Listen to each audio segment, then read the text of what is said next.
going across the border to New South Wales and say, "See you, losers, never coming back." The border of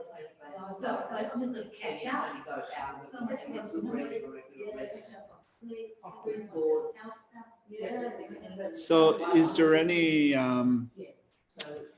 2 weeks isolation commitment if people travel across the border? No, if you're coming back and you live in Queensland.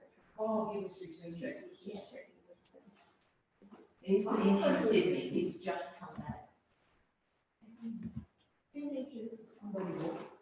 got some pictures on the car. I got some pictures on the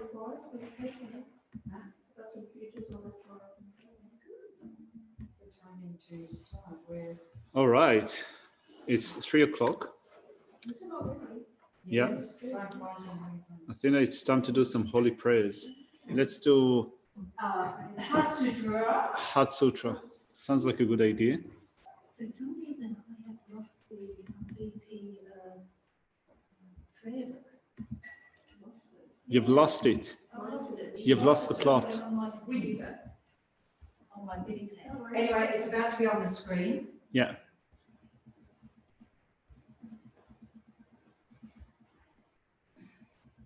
I prostrate to the Arya Triple J. That's in a year at one time. The Bhagavan was dwelling in a massive Rajas mountain together with a community of monks and a great community of Bodhisattvas. At that time, the Bhagavan was absorbed in the concentration of corporeal phenomena called profound perception.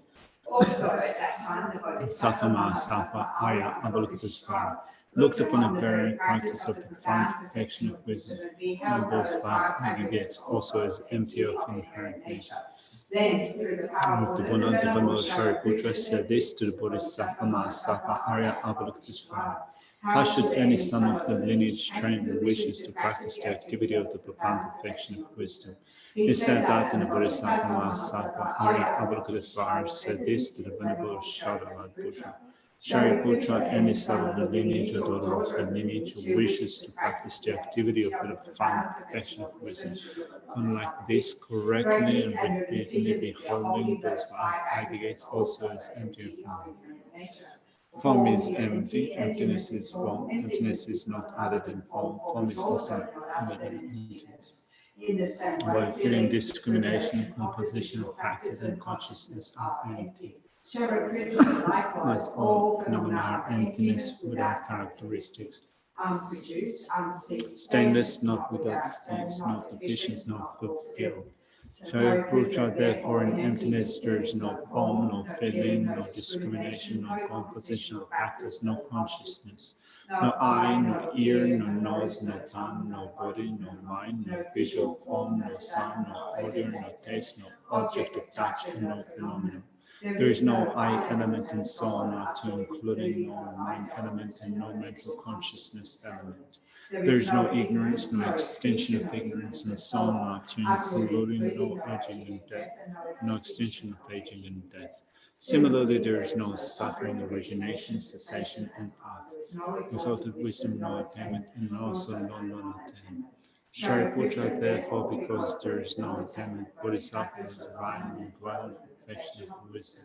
The mind without obscuration and without fear. Having completely passed beyond error and reached the end point of Nirvana. All the Buddhas who dwell in 3 times also manifestly completely awakened to the unsurpassable, perfect, complete enlightenment, in reliance on the perfection of wisdom. Therefore, the mantra of the perfection of wisdom, the mantra of the great knowledge, the unsurpassed mantra, the mantra equal to the unequal, the mantra that thoroughly pacifies all suffering should be known as truth, since it is not false. The mantra of the perfection of wisdom is declared. Om Gate Gate Paragate Parasamgate Bodhisattva. Shariputra, the Bodhisattva, should train in the profound perfection of wisdom like that. The Bhagavan resolved without concentration, commanded the Bodhisattva Sattva, Arya Avalokitesvara, saying, well said, son of the lineage, it is like that, it is like that. One should practice the profound perfection of wisdom just as you have indicated, even the Tathagatas rejoice. No one having thus spoken, the Venerable Shariputra Sattva, Arya Avalokitesvara, thus surrounding in their entirety. Among the goals of humans, Asuras and Gandharvas were overjoyed and highly praised as spoken by the Bhagavan.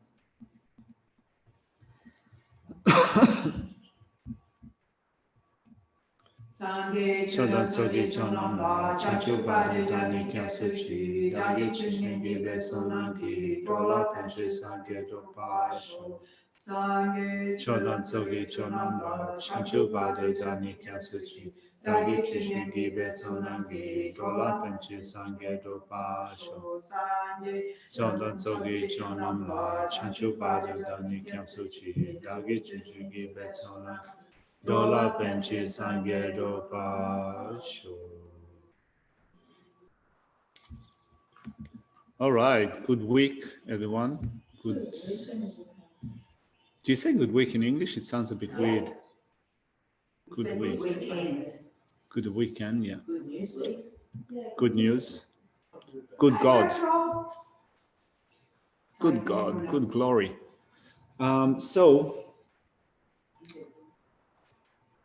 By the way, I read through a section in Lama Tsongkhapa's Lamrim Chemo a couple of days ago, the section on precious human breed with freedoms and opportunities. I looked at the 8 freedoms. Do you remember that discussion that we had about the 4 retinues? Yeah. So in the Lamrim Chemo, it says that the 4 retinues are novices, and the 2 novices and the 2 fully ordained. And you said you saw somewhere that it was brass. Yeah. So apparently there are different positions. Oh, yeah. That's good. Like everything. Like everything. All right. So this is the 6th week, isn't it? Yeah, that's the 6th week, which means that after this week we're going to have 1.5 weeks break, and then we're going to come back to the sleeping in, eating donuts for breakfast. All the glory days will be back. So we're going to have like 10 days break, and then we're going to, or almost 2 weeks actually, maybe 11 days break from the BP. Then we're going to come back to BP. So the original plan was to have 2 6 weeks module. That was like way back the plan.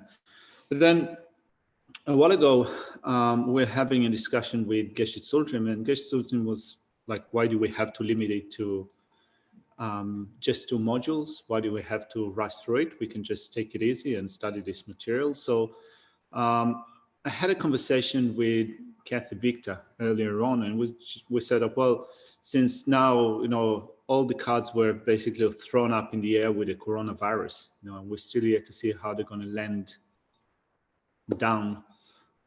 So we're just going to, for the time being, continue with VP. So we're going to make some more time for more Guide to Bodhisattva way of life modules as we go. And yeah, I think that probably, after the second module, we'll take again a week break or 2 weeks break. Then we'll come back for another module.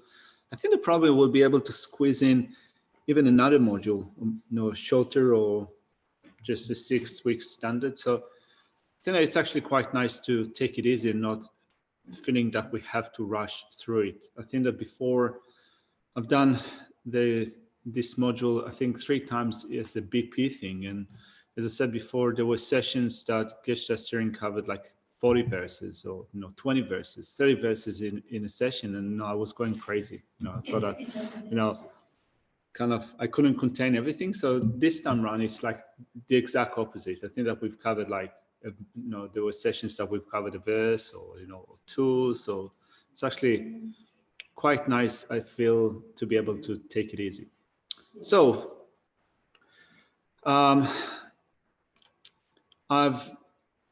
we had an exam last week. I've marked the exam. I've sent all the exams that I had back, apart from one that I got, I think, last night or this morning from Kate, which will I do today. So if any of you hasn't got their exam back, it means that probably it got lost somewhere on cyberspace. So if you kind of think that you've sent the exam, but you haven't got any email back from me with your marked exam, then please send the exam through again, just so that we know it doesn't evaporate somewhere. So that's the exam. Another thing that I wanted to mention, and Chris Quinn pointed it out, I also sent out the answers sheet, which I made a mistake in one of the answers. So one of the question was about the 7 limbs of prayer, which one of them are covered chapter number 2 and which one of them are covered by chapter number 3.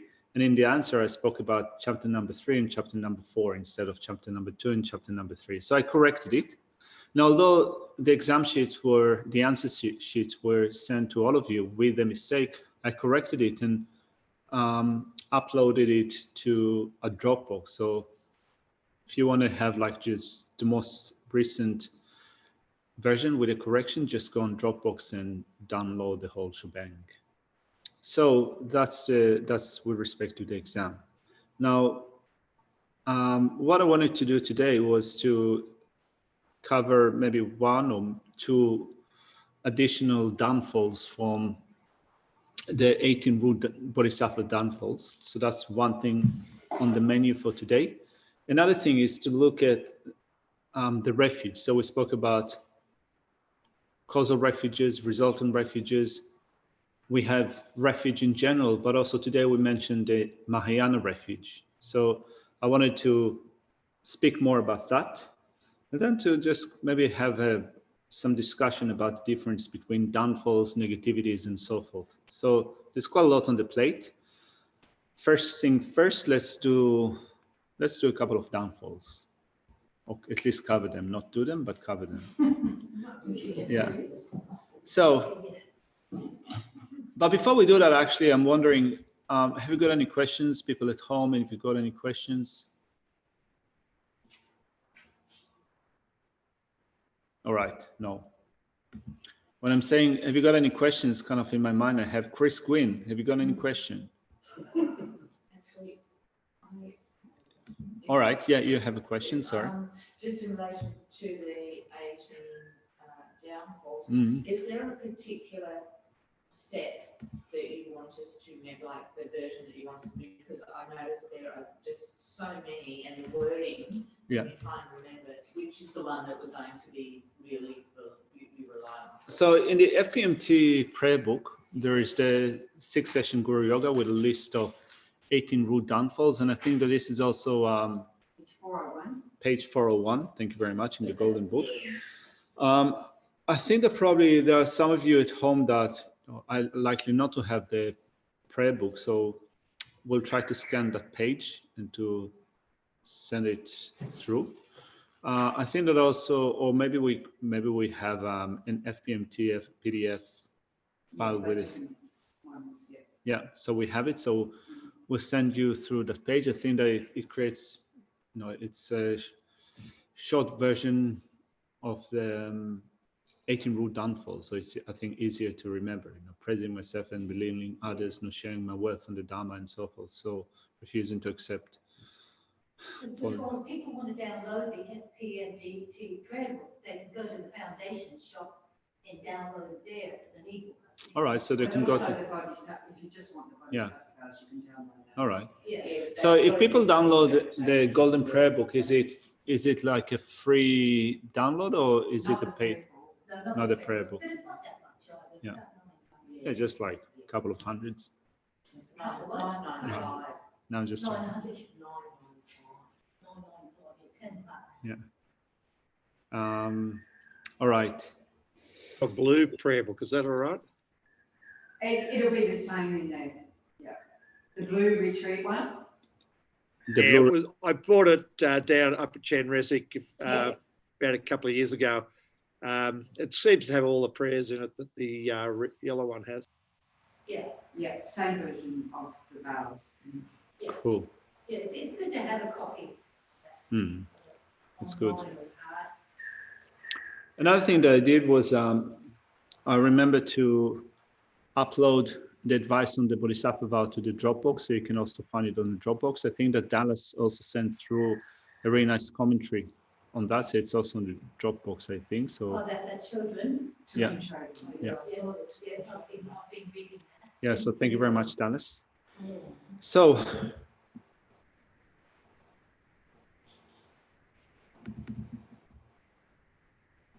we spoke about the first two ones, praising oneself and belittling others, then refusing to give the Dhamma or material assistance, not sharing my wealth or the Dhamma.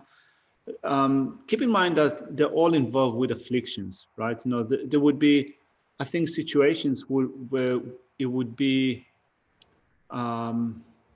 you could say that it wouldn't be wise to share the Dhamma. You know, if someone asks you to teach the Dhamma in a mosque where people are likely to get very upset, you know, so, or, you know, in a synagogue or, you know, where have you, where it's going to probably annoy a few people, then it might be inappropriate actually to do it. So with the root downfalls here, you know, it's always involved with this type of afflictions. Now, out of miserliness, you don't share the Dhamma. That would be a root downfall. But if it's inappropriate, then it's not going to be considered a downfall.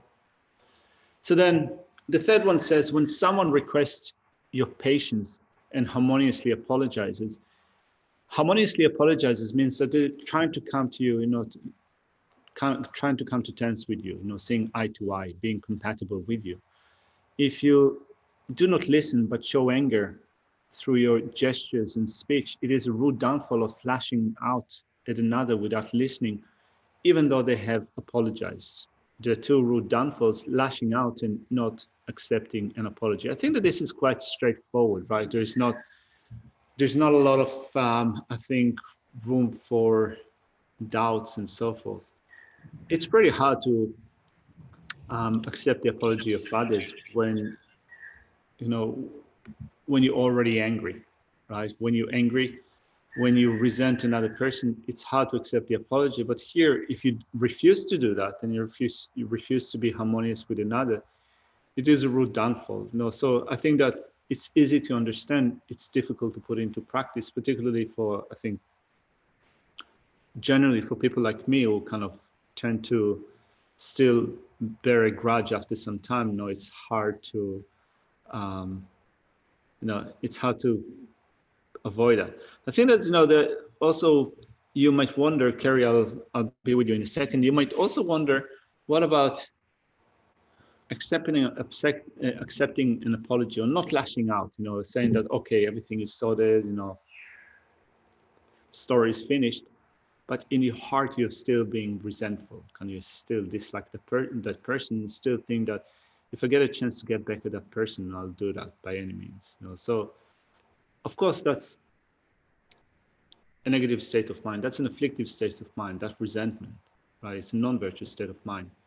What about, does it constitute a rude downfall? Well, according to that explanation here, it's if you refuse verbally, you know, with your body language or verbally to accept that apology, it will constitute a downfall. Yeah. Having a grudge, bearing a grudge, it seems that it's not gonna be a rude downfall. Although, you know, if you bear a grudge, it is likely that it could lead to a rude downfall. You know, that's the is. Well, you can say that, yeah, everything is cool between us, but, you know, in your mind to think that it's actually not cool, but I have to say that.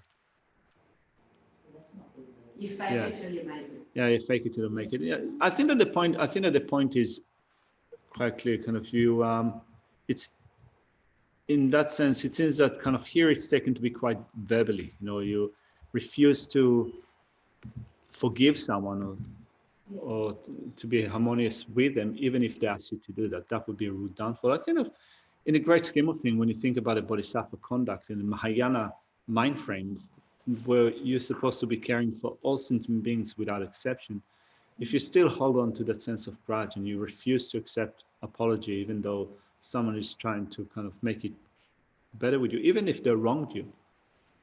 So you know, holding a grudge implies some malice or annoyance, which is different to saying, well, this person's a compulsive liar, Mm. so it's pointless me believing anything he Yeah. says. So that's not holding a grudge. Yeah. That's wisdom, if it's true. Yeah. Yeah. Yeah. That's true. But you know, I think there are situations like that where it could be confused as holding a grudge, when Yeah. it really is just being sensible. Yeah. I mean, bearing a grudge or resentment is considered to be one of the 20 secondary afflictions. So, so it is explicitly stated as an afflictive state of mind. But, you have people that, that they have lied to you before, that you cannot really trust what they're saying, or that in their, that they're going to try to shift you in one way or another, they're a bit shifty. So you have to be on guard, but it doesn't mean to say that you resent them. You just have to be sensible. You have to be smart about the way it is. Yeah, just because I think that relates back to the teachings, or at least the meditations on about what a bad person is, or not, is that not holding a grudge, but recognizing that influences my mind. So it's owning your side. Mm-hmm. Because, okay, you can have compassion for them as a compulsive liar or whatever, but have compassion and not hold on to the grudge, because what's the point of that anyway?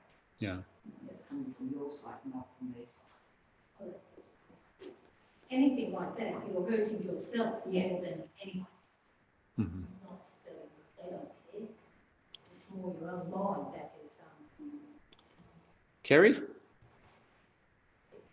Kerry? Yeah, You've got- sorry. Yeah, my question was, and I think it's in the prequel of the wording of it, like sincerely, a sincere apology, because you know how, like if you're working with children and you can get an apology, which is a very sarcastic one, which actually doesn't mean zilch. It doesn't mean sorry whatsoever. And sometimes that's really conflicting, because I don't want to say, yeah, that's okay, when the person obviously didn't mean it. So it's in the wording, isn't it, of understood that they actually mean that they're sorry. Well, I think that kind of, it says harmoniously apologizes, so they're trying to be compatible with you. You try to make them apologize, because you have some power over them. You can, you have certain authority, certain power. They know that they have to do it, so they apologize, but it's not really trying to be harmonious with you. No, it's not. Yeah. And I think that, also accepting apology, but still being firm about the rules and what is expected of a certain person, are not contradictory things. You can say that, all right, I forgive you, no, accept it, but for the future, this is how you need to behave. For future's sake, this is what you need to do. This is what is required of our situation to move forward. So those two things can happen at the same time. I think that refusing to accept apology means that you're resentful, I think. Or that, that's still, I think that, yeah, I think that still means that there is some anger or malice or what have you. It doesn't mean to say that you cannot be firm with the other person, even if you accept apology. Are you in the car, by the way? Yeah, I am. That's pretty good. I know. I try not to look though. I put my GPS on so I don't look at you guys driving off the road while I'm listening to the drive. Oh, Anyway, on my way home from work. all right. Some of those non-sincerely apologetic people. No worries at all. I'm just making a joke there. Sorry. No. I refuse to accept your. Anyway, yeah, so thank you. Can I also ask another thing in relation to the prequel of some of these, root downfalls and so forth that you're not supposed to do? And I've asked this before, and I know it's okay, but it seems to be really in the wording. Like, for instance, accepting food and accepting going over to people's places and things like that. But it says something like if it's out of ego or anger or jealousy or whatever. That's not exactly the words, but there's reasons sometimes that you can't accept food with allergies, and So you can't, but that's not out of anger or some other negative thing. And there's sometimes that you don't want to accept to go over to somebody's place either, because you know it's just going to be a negative situation, or a waste of time, for the lack of a better word. Yeah. Because it's just not, you know, going to a barbecue for drinking alcohol or something like that, you don't want to go. So the question is? My question is, it's really debatable in the wording, isn't it? Like, for what reason? It's not just black and white. I think that when you look at, here we're discussing the root downfalls, and this is the point I was emphasizing at the beginning, that it has no, when it's a root downfall, it has to be motivated or involved with a certain affliction. So, if you have friends coming together and you know that it's going to be a big alcohol fueled event, and you think that actually that doesn't suit me at this point in time, it doesn't mean that you're refusing offerings or refusing this and that. It's very contextual. You can avoid situations where your mind is, it's not going to be helpful to your mind, it's not going to be helpful to your physical well-being.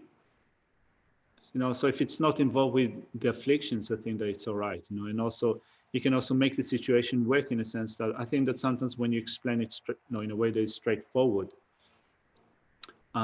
to someone that is actually open to listen to what you say, then I think that it's okay. I think that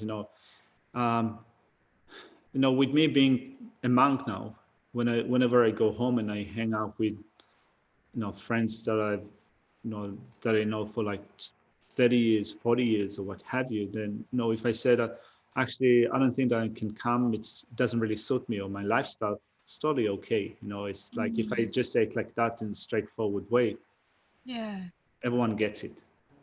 Yeah, that's what I've done before with a person's birthday. I just went, I'm happy to catch up for a cuppa and we can have a proper chat. Yeah. But I don't really want to be hanging around everybody getting drunk, and it's not my scene anymore. I'll add anymore. Thank you. No worries. Yeah, I guess the exception to that, maybe not if they're getting drunk and things like that, but where you can see maybe it would be some benefit to them or injurious to friendship if you didn't accept something. And I remember Bodhisattva saying, for the benefit of others, you can listen to somebody rabble on all day. But as long as that's going to have some benefit to them, I wouldn't be able to say that my presence would have benefit to them necessarily in that case. So I think it is a thing about checking our motivation, isn't it, really, in the end? But to not miss an opportunity to be of benefit where you can. Yeah. All right. Thank you for that. Thank you, everyone. Let's just briefly look at the next one and then continue on. So if you abandon something in the Bodhisattva canon, saying the Buddha did not teach this and take joy in a false Dharma and proceed to teach that to others, it is a root downfall of abandoning the Mahayana or teaching false sublime Dharma. There are two root downfalls: abandoning the Mahayana and teaching a false sublime Dharma. So,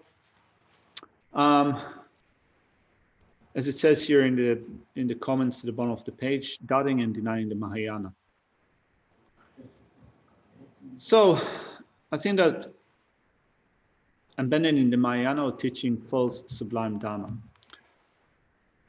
I think that it's also quite straightforward. Actually, kind of when I read through that today, a thought occurred to me that sometimes when you look at Facebook, you have quotes of His Holiness the Dalai Lama floating around, and I always, or not always, often I think to myself, it doesn't seem like he actually said that. Often he didn't. Yeah, often he didn't. I think that my thought doesn't mean to say that. English, could he? Sorry? Buddha didn't speak English, did he? Not the Buddha. Yeah, the Dalai Lama, but those things that kind of sound like, on the verge of being just like a new age kind of thing, and then they're attributed to the Dalai Lama. That, of course, is not included within denying the Mahayana. I think that here it's quite straightforward. Are there situations where we are going to accrue this? In terms of the Bodhisattva path, mean that you give up the Mahayana because it's too hard, all of those examples. Well, there is another root downfall in which you dissuade others from. Yeah, where you dissuade others. Yeah, but that's a separate root downfall. Like I wonder if on a day-to-day interactions with others, are we likely to incur that downfall? It seems that quite hard. I mean, sometimes I think that, first of all, it requires some knowledge of scriptures, right? So you need to be, I think, educated enough in Dhamma to wonder whether the Buddha did teach something, or, if you wonder if the Buddha actually said something like that, then you need to know where to look for it. So I think that, in a general scheme, I think that maybe for most of us, we are less likely to perform that root downfall of saying that the Buddha did not teach this or did not teach that. So that's one thing. Then the other one is to teach a false Dhamma. Now, generally speaking, when Geshe Jamin was here before, he said that we had like a really massive study program in terms of many students, and I think that the orientation was that many of the students, or some of the students were those that were supposed later on to become teachers in other FPMT centers. So Geshe Jamin made that emphasis that it's good to share the Dhamma with others, but it's also, you need to share accurate Dhamma with others, not just to make it up or kind of to put kind of a medium strength presentation together. It said, know your facts and then share them with others. So in that sense, it's also important, if we are going to take this, if we are going to take the Bodhisattva path, guarding the engaging vow, it's excellent to share the Dhamma with others, but it's also important that we continue to educate ourselves to avoid teachings false Dhammas. It's hard, we don't know when we're making mistakes because of our lack of knowledge. Sometimes we think that we have understood a certain point, and a few years later on, you understand that actually you haven't got it well, and some of the stuff that you've said before is not correct or not true. It happens. It happens to me. And it's likely to continue to happen to me. So to me and also to others. So I think that particularly within this tradition, when we see the depth and breadth of the Buddha Dhamma, I think that one thing that we can see is that there is no end to study. So it's not that you finish your study and then you become a teacher. You can start teaching, but it doesn't mean that you're still a student. So it's good to keep that in mind in order to try as much as possible to avoid teaching a false Dhamma or an incorrect Dhamma. Let's look just at the wording again of this root downfall. It says, if you take joy in a false Dhamma and proceed to teach that to others, it is a root downfall of abandoning the Dhamma. I mean, one might wonder, what about just not understanding? You think that you've really got a point. You don't really understand that correctly, and you take joy in teaching that. Does this constitute a root downfall? You take joy in teaching that because you believe it to be true. Yeah. The true Dharma. Yeah. But it's incorrect. Mm. Okay. I mean, if you have, like, for example, like if somebody were to point out to you someone's sin, or more learned, obviously, and you kept doing it, that would be. But if you go, oh, I totally misunderstood. Mm. Yeah. I mean, kind of one thing that comes to mind is, it's so easy to make mistakes with respect to emptiness and selflessness. It's such a complicated topic that, you refine your understanding as you go, and along the way you make mistakes. And also, one of the things that I've said before, and I hear other people saying, is that, for example, when you think about how things are imputed merely by name, you end up thinking that I'm just a label. No, it's just a label, or no, we as persons or people are just labels. So it is a wrong understanding of what emptiness means. We're not just labels, we're persons. But then, you think that you got it, and then kind of you continue to teach it to others with a sense of joy. Does it constitute a false dharma? In taking joy in teaching a false dharma, does it constitute a rude downfall? So some of you say yes. I'm tending to kind of say no, but I'm not sure. No, I don't know, you don't get attention. yeah. So I think that I think that maybe here it should be. This is my interpretation. I think that it is all of us to think about. Maybe I should also look at what Tibetan children said, and also we can also take it up with other teachers. I think that, if you say that the Buddha did not teach that, this is a distortion of the Mahayana, and continue to teach something like that as a false dharma, maybe this is the meaning intended of the fourth root downfall. And also, I think it comes back to what you said about Geshe Jamyang, saying, make sure you continue to study and get the actual, and then your mistake that you made can actually be beneficial for others to say, well, I used to think it meant this, but actually, with further clarification, so this is one of the pitfalls that we can fall into if we don't. So you can use that. Yeah. Maggie? Yes, sorry. Yeah, no, that's okay.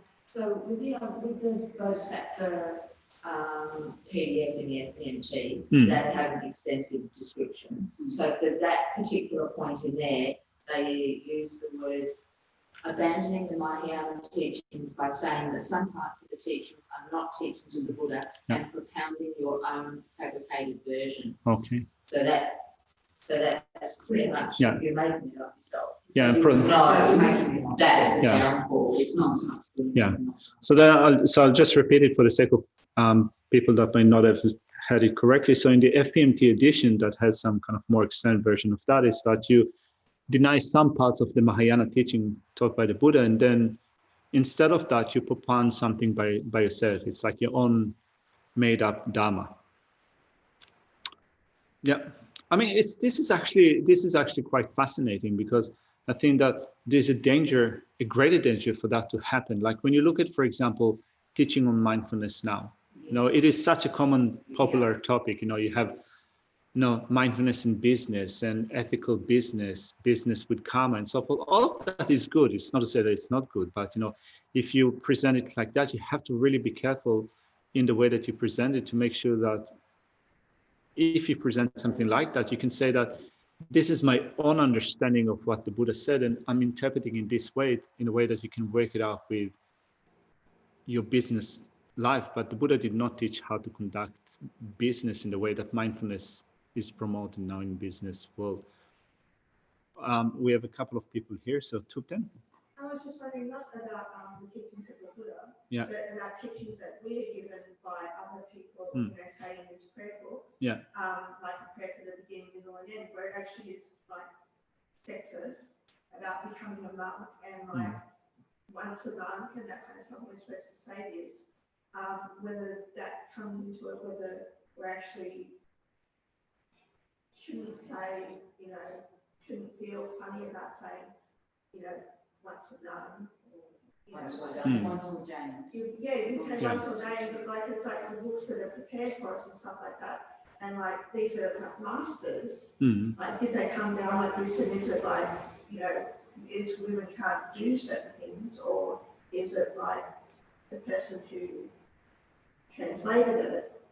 Or like in the Heart Sutra, it's like daughters of the lineage, and that's amazing and everything like that. But I'm just wondering about if we're causing a problem within our hearts, we're actually saying no hindrances to come, that's why I'm kind of thing like that.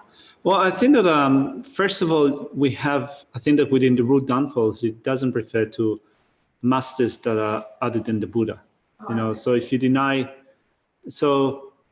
teachings of the Buddha, that would constitute a root downfall. So we have teachings of masters that came after the Buddha. Shantideva, for example, there is one of the dedication verse, or a few of the dedication verse, have things like, may nuns stop fighting, may everyone be born as a male, and things like that. So yeah, I think that first of all, I think that you can cringe when you read it, but then when you put it in a certain context, then you can find ways to work with that in your mind.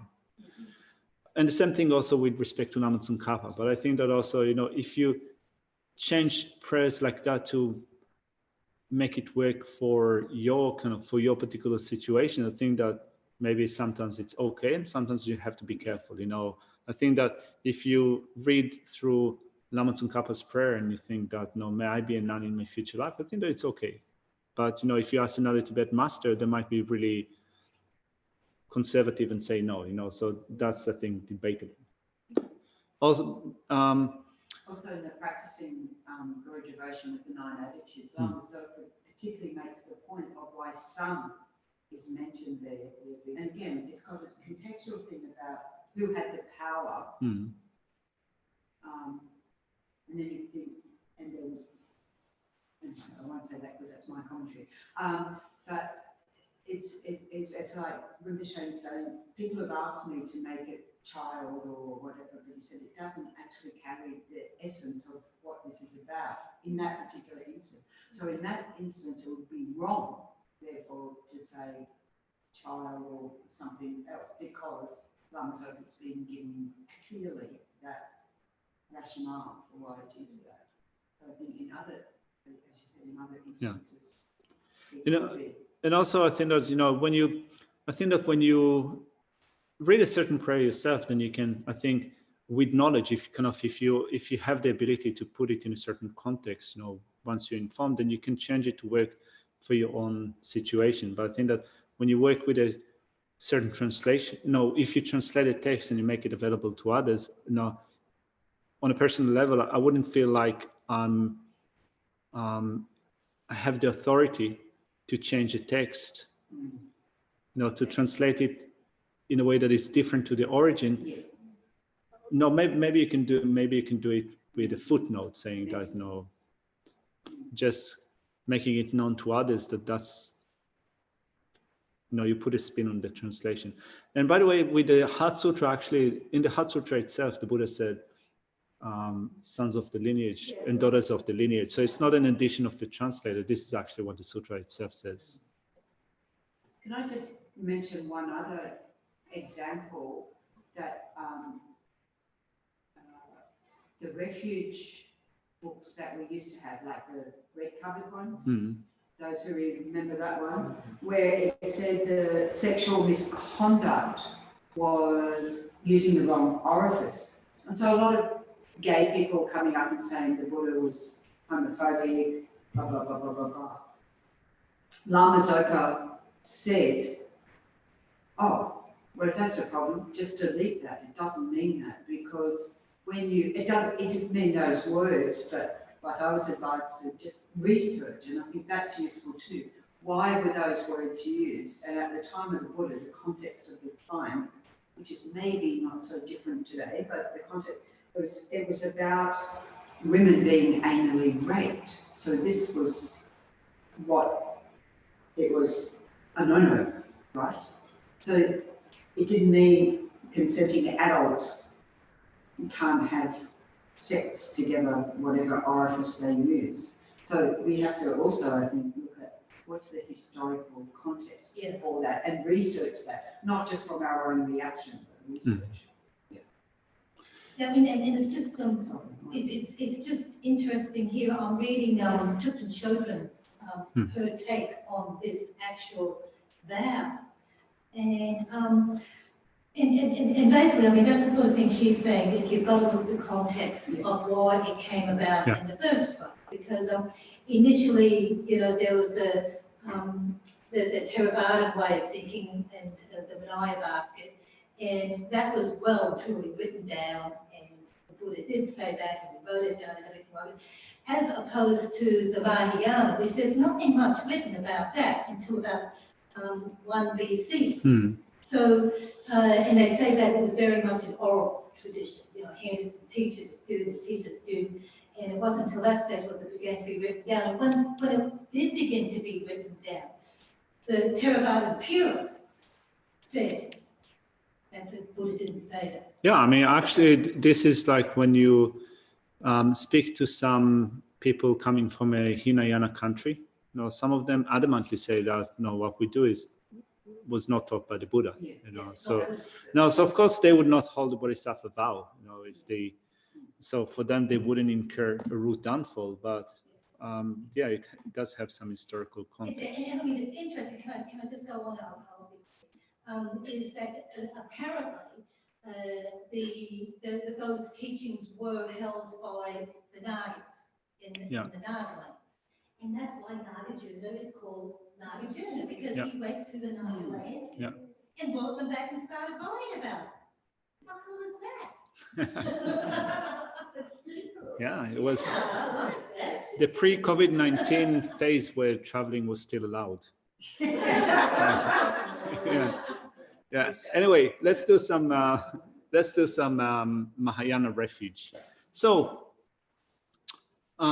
we have refuge in general, and I believe that all of you. So we look today at those two additional root downfalls. So there's a general refuge that we all, I think, know and acquainted with to a certain degree. As we said, that refuge is the dividing line between being Buddhist and not being Buddhist, right? So I go for refuge to the Buddha, I go for refuge to the Dhamma, I go for refuge to the Sangha. So Buddha is quite, I think, straightforward.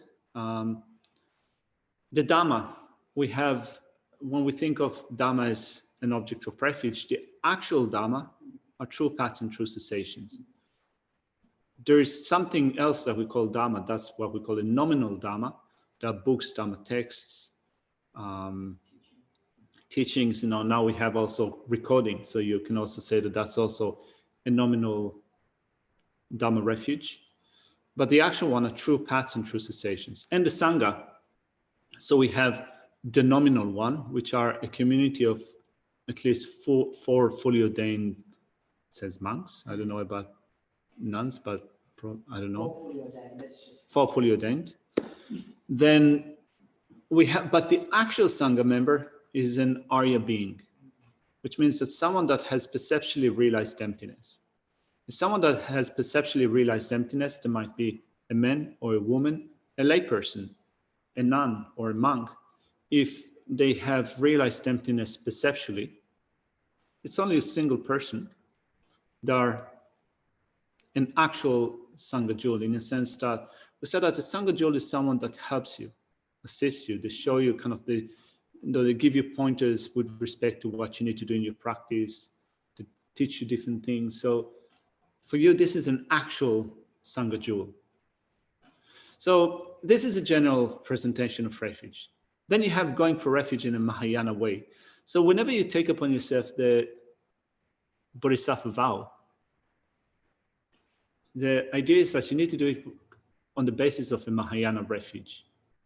Right? So not only you go for refuge in a special Mahayana way, particular Mahayana way, and you also do it when you receive an empowerment. But I think that in general, also, just on a daily basis, when we do our daily practice, when we correct the motivation in the morning, I think that it's good also to, as much as we can, to add on to our refuge to make it a particularly Mahayana refuge in a deliberate way. So how do we do that? Well, first off, with respect to the Buddha as the object of refuge, this is the same object of refuge, Buddha. But you can actually, I think that in a more, I think that with a Hinayana flavor to it, we normally or mainly think of Buddha Shakyamuni, the teacher. But actually this presentation of having myriad Buddhas, the Buddhas of the 3 times and the 10 directions, calling upon them, all of them present in the space in front of us, all of them are Arya Buddhas, the Bhagavans. This is kind of a flavor of the Mahayana way of going for refuge, not just to the historical Buddha, but all the Buddhas. So but in general, we would say that the object of refuge is still the same, Arya Buddhas. Now, the difference would be in terms of, between Mahayana refuge and just general refuge would be mainly in terms of the Dhamma and the Sangha. So I'll put it kind of, I'll put it on the board.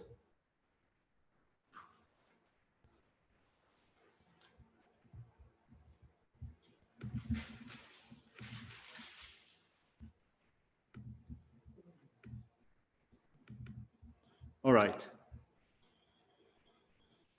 So the actual Dhamma jewel, so we have general refuge, the actual Dhamma jewel are true paths and true cessations. But with a unique Mahayana refuge, we have Mahayana true paths and Mahayana true cessations. So what does it mean, Mahayana true paths and true cessations? How are they different in general to true paths and true cessations? Well, the motivation, the Mahayana motivation. That's to begin with, that's excellent. So to begin with, you could have a Mahayana true path that is qualified by bodhicitta, that is imbued with bodhicitta. It's not just a true path, it is one that is, to begin with, inspired by bodhicitta. That's to begin with. So that's a true path. How can a true cessation, a Mahayana true cessation, differ from true cessation in general? Because it is having eliminated both sets of obscurations, do we say knowledge obscurations here? Yeah, cognitive obscurations. Cognitive. Yeah, so you can also have a true cessation in which cognitive obscurations have been ceased. So the idea is that you know that in order to become a Buddha, the two sets of obscurations need to be eliminated, not only afflictive obscurations, but cognitive obscurations. So, and particularly when you think of the causes for going for refuge, right? So we mentioned them briefly before. The causes for going for refuge are fear and faith. So in general, when you look at refuge in terms of the presentation of the Lamrim, it comes at the sense of the path of that I shared with those of the small scope. So it says that you, first of all, contemplate death and impermanence. You start contemplating what will occur to you in future lives. Then you consider the fact that you might end up in a miserable state of existence in your next lifetime. And then you develop fear. That's the first cause for going for refuge, fear of miserable realms. And then you also have faith that the three objects of refuge have the ability to give you that protection. And the nature of refuge is the sense of entrusting yourself to the objects of refuge, or finding a sense of reliance, thinking that if I rely upon the Buddha as the teacher, the Dhamma is the actual refuge, and the Sangha is the company, the assistance, I will be protected. I will achieve a state of protection. So that sense of reliance and trusting yourself to them is the nature of going for refuge. So then that's taught in the lower scope, but you can then look at refuge in terms of the medium scope. Fearing, when you look at fear, it is a greater type of fear. It's fear of the whole of suffering of cyclic existence, not only the miserable realms, but also the pleasant realms. No, any step within cyclic existence means that you still have the third type of suffering, pervasive suffering of conditionality. So you fear that. Then with the Mahayana refuge, and this is what we start to look at here, the type of fear that you have is not only of afflictive obscurations, but also of cognitive obscurations, which means that you think that basically I want to be of benefit to all Mother sentient beings. The only way to be of benefit to Mother sentient beings would be to teach them Dhamma that accords with the dispositions. I have to know the dispositions. And so long as I have cognitive obscurations, I will not be able to know the dispositions. In order to know the mentality of sentient beings, I have to eliminate cognitive obscurations. So in that sense, you have fear of cognitive obscuration, thinking that unless I eliminate cognitive obscurations, I will not be able to become Buddha. I will not be able to benefit all sentient beings to the extent to the riches of space. So then, in terms of what the actual Dhamma refuge would be, it would be true paths. We spoke about them just a few minutes ago, those which are motivated by bodhicitta, but also true cessations. The elimination of any portion of cognitive obscurations, the abandonment of any portion of cognitive obscuration would also be a true cessation. This is an actual Dhamma refuge. All right, let's look at the Sangha refuge. Sangha refuge, and I'm looking at the actual Sangha refuge. As I said, in the general refuges, there are Arya beings in general. So you also have hearers and solitude realizers. Arya, so here Arya, solitude realizer Arya, those that have attained the state of an Ahat, Hinayana Ahats in general, are actual Sangha jewels. They are actual object of refuge. But when you go for refuge in a Mahayana way, you don't go for refuge just to Arya beings. You go for refuge to Arya Bodhisattvas, the community of Mahayana Aryas. I guess that within that you can also include not only Arya Bodhisattvas, but also Arya Buddhas. An Arya Buddha is also an Arya Sangha. They're not exclusive, actually. We can say here, Arya Bodhisattvas and Arya Buddhas.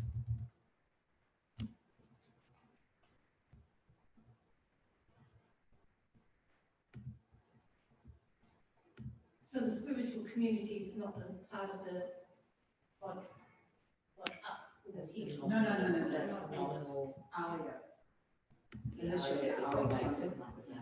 Yeah, so when you think of the actual Sangha jewel, you can have a community of monastics, for example. Like us, for example. I'm not an Arya being, I don't know about other people in our community, but we can say that in general, we are a community of Sangha, but we are a nominal Sangha. Nominal, that's. But even, maybe not even that, in a sense that, I mean, currently here, let's say in this room, I think that probably am I the only one who has full ordination? What about you, Tupten? No. So, in this room, we don't have a community of Arya Sangha, a community of Sangha. Like just when we look at the Sangha jewel, we are Sangha, but in terms of Sangha jewel, we don't fulfill, we do not fulfill the requisites of having either a community of at least four fully ordained, or someone that has realized emptiness perceptually. Now, so someone that has realized emptiness perceptually is an Arya being. That's the minimum of Arya. Now, to be an Arya being, you need to have realized emptiness perceptually, directly. So, in general, with respect to refuge, the actual Sangha jewel would be someone that have done that. They could be actually a layperson. They don't have to be monastic. They could be a layperson with a perceptual realization of emptiness. They are an actual Sangha jewel. I mean, interestingly, in the Tibetan tradition, we have also a section of practitioners that are lay people, and some of them are highly revered. They can be actual Sangha jewel. We also have lay people who are recognized reincarnations of unrealized beings. So then, in terms of the Mahayana refuge, we go for refuge to the community of Arya Bodhisattvas. We can also include Arya Buddhas, but it's mainly kind of, you could say, Arya Bodhisattvas here in this context. So you go for refuge. This is a unique Mahayana refuge. So in order to, just to keep it in short, in order to go for refuge in a unique Mahayana way, you need to work on the cause. First of all, the causes for going for refuge. Fear and faith. Those are common causes for going for refuge, but in a Mahayana way, your fear would be fear not only of afflictive obscurations, but also of cognitive obscurations. So you have to add it into your going for refuge. Fear of cognitive obscurations. In terms of the object for going for refuge, you go for refuge to Arya Buddhas, you go for refuge to true paths and true cessations that are Mahayana true paths and true cessations, and you go for refuge to the community of Mahayana Aryas. So I had a point in my mind. Paul Stevenson asked in Geshe-la's class, what is the, actually asked it with respect to the causal and resultant refuges. Maybe we can do that briefly. I'll start today. And if we don't cover that, we'll, let's say here, Mahayana Aryas. So, causal and resultant refuges. By the way, these are my class notes. I'll put them today on the Dropbox. So causal and resultant refuges. So you might remember that in the previous week, we said that the causal refuges are those refuges that were accomplished by someone else in somebody else's continuum, which means that, for example, Buddha Shakyamuni is someone else. I mean, it might be shocking to you guys. I'm not Buddha Shakyamuni. So Buddha Shakyamuni is a different person. Yeah. So Buddha Shakyamuni is a causal refuge for me, right? It's a refuge that was accomplished by someone else. True paths and true cessations in the mind stream of Buddha Shakyamuni, or anyone else for that sake, are refuges, actual refuges that were accomplished by someone else. And the same thing with respect to someone that has become an Arya being, they are a causal refuge. It was accomplished by someone else. Now, there are causal refuges in the sense that they can be the causes for my own refuge. Buddha Shakyamuni, true pattern, true cessations in Buddha Shakyamuni's mind stream. Buddha Shakyamuni and his community of followers can be Sangha members that we rely upon, that, no, not currently, but let's say other Buddhas other Buddhas, Bodhisattvas now that we rely upon in order to accomplish our path. So those are causal refuges for us. Resultant refuges are the refuges that we will become in the future. In a sense that when you think of the nature of refuge being a sense of reliance, entrusting yourself to the Buddha, the Dhamma, and the Sangha, in order to be protected from suffering, in order to be protected from the fear of the afflictions and cognitive obscurations, then the actual thing that will afford protection is your own spiritual development. And as we often say, a Buddha cannot reach out and take away your suffering. Negativities cannot be washed away by water and so on and so forth. So the only thing that can afford protection would be your insight into reality, your elimination of afflictive obscurations, your elimination of cognitive obscurations, and that would come as a result of relying upon the causal refuges. So finally, your own state of Buddhahood would be the complete, perfect refuge for you. You will be completely free from all fear, the fear of cognitive obscurations and afflictive obscurations.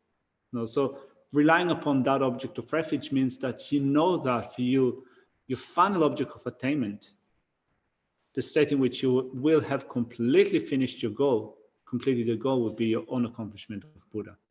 Relying upon that is going for refuge to your own Buddhahood.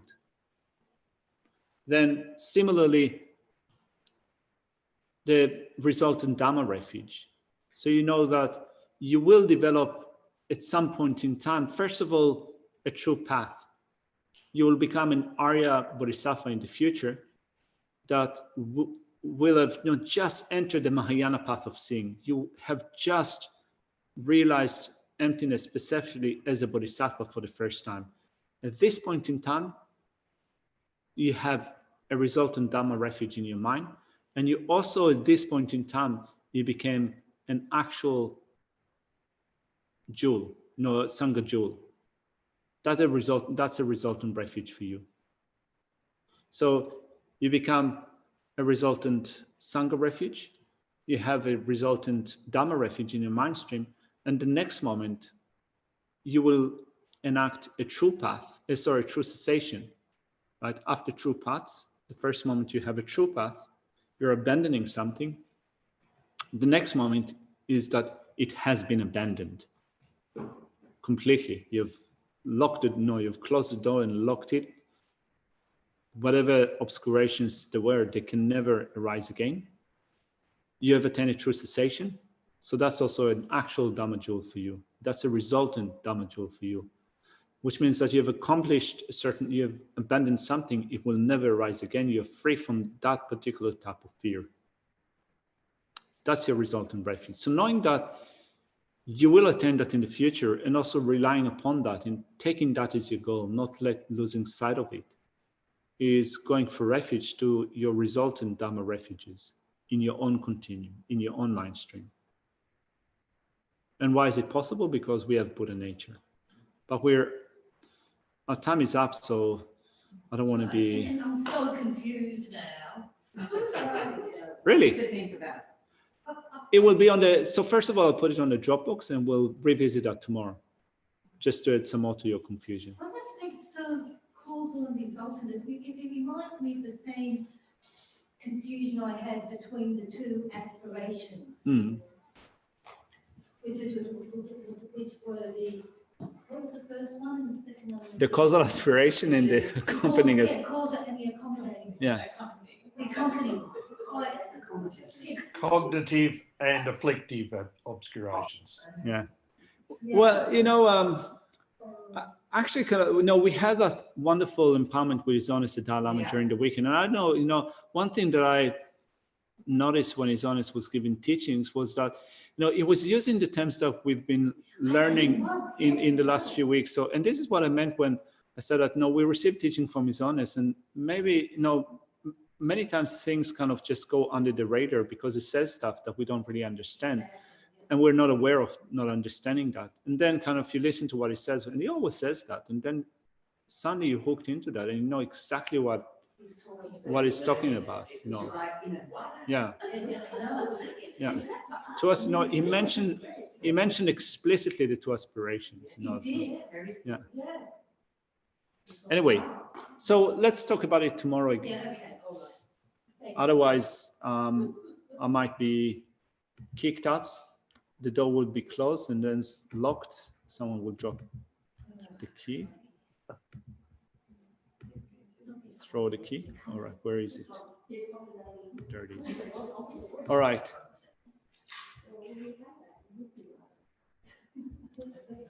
Di nyudo da lama sangye dugyo ne do achike malu pa de salago pa sho chanjo sanjo rinpoche make pa na ke gyu ke ba nyam ba me pa gone gondo pa wa sho kowe shinkam de pendam de wa malu juwe ne sempre si wan tenzin yatsoi shape site badu tengyo chi tu tsu chan chen chan gun yao wei ten zi kyong pao wei on tsu do po se cho sung ko wei le mon du du pa da so du je kong du sha tu.